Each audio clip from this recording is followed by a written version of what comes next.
Alright, so, remember this video? Yeah, that one video that inspired me to do 2 teammate. Yeah, that one. That video showcases me beating Dark King Darkwing, a new Lumos boss, with only 2 teammates. Now, there's 8 bosses actually in New Lumos, which make up the Tower of Dread. So, as a sequel to my original 2 teammate video, today I will cover every new Lumos boss, no, Tower of Despair does not count, and see if they're possible with only 2 people. So without further ado, let's find out. Can you beat Miitopia's postgame with only 2 people?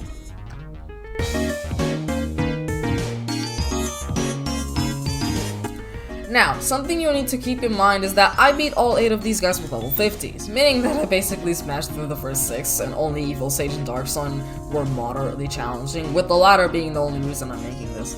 But I do think it's possible with level 34 Miis, since in my original Dark King Darkwing video I had level 34 Miis. And logically, if the 3rd hardest is beatable with level 34s, then everything below is naturally beatable as well. Therefore, I will only be talking about the final 3 bosses. Alright, moving on.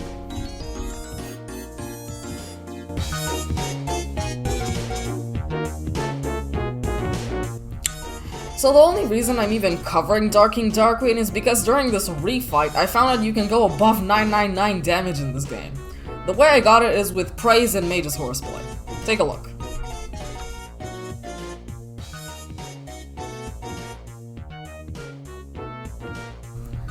Evil Sage is pretty easily destroyed by one strategy. Because I only had 2 people and his target attack always goes on 2 people, I had to put Krina in the safe spot because her health would be really low if she got hit by it, but mine wouldn't because I had a barrier which basically halved the whole attack, not really dealing that much damage in the process. Other than that, it wasn't really hard, I just wanted to showcase my strategy.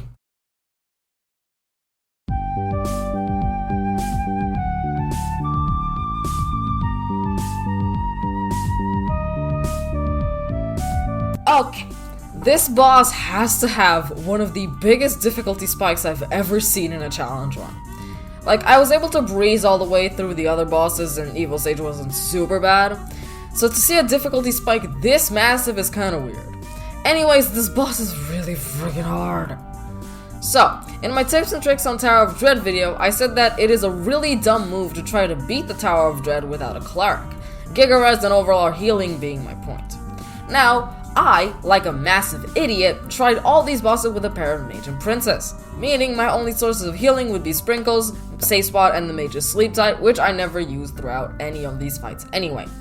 So, most of this fight was just what I called in the original 2 teammate video, Safe Spot limboing. I constantly had to pluck Krina in the safe spot because she didn't have a barrier, meaning attacks directed to her wouldn't be halved like mine were. So, after both of us attacked, I would put her in the safe spot and let Darkling hit me. That's the damage taking part. Another thing I had to do was use either Tower Flame or Giga Lightning. Giga Lightning having a very specific purpose. That purpose being to waste Dark Sun's turn by calling other metals, because the old ones were either killed by Giga Lightning or Krina's ultimate or double roll wave.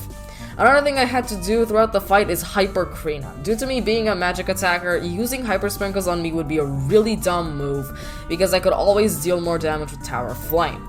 During this fight, surprisingly, MP isn't really a big issue. During this fight, with me even being a mage, constant safe spell limboing practically makes MP obsolete. Another thing I always had to keep in mind was to save at least 500 sprinkles in case I couldn't get someone in the safe spot before the 1 HP attack, and save like over 250 sprinkles in the process. Luckily, I was lucky enough to have Krina in the safe spot when the Dark Sun did the 1 HP attack, which was nice. Now, something the Dark Lord can do is use the 1 HP attack more than once. And due to this fight being very long and drawn out, this thing used the 1 HP attack 3 times, which... yeah, not good. One attack that could just shred me apart is the Meteor attack. This thing brought a 240 HP mage with a barrier down to 24 HP, so yeah, not good. Okay, I think I've said enough about the pure pain that is this fight, so let's just talk about the ending of this fight.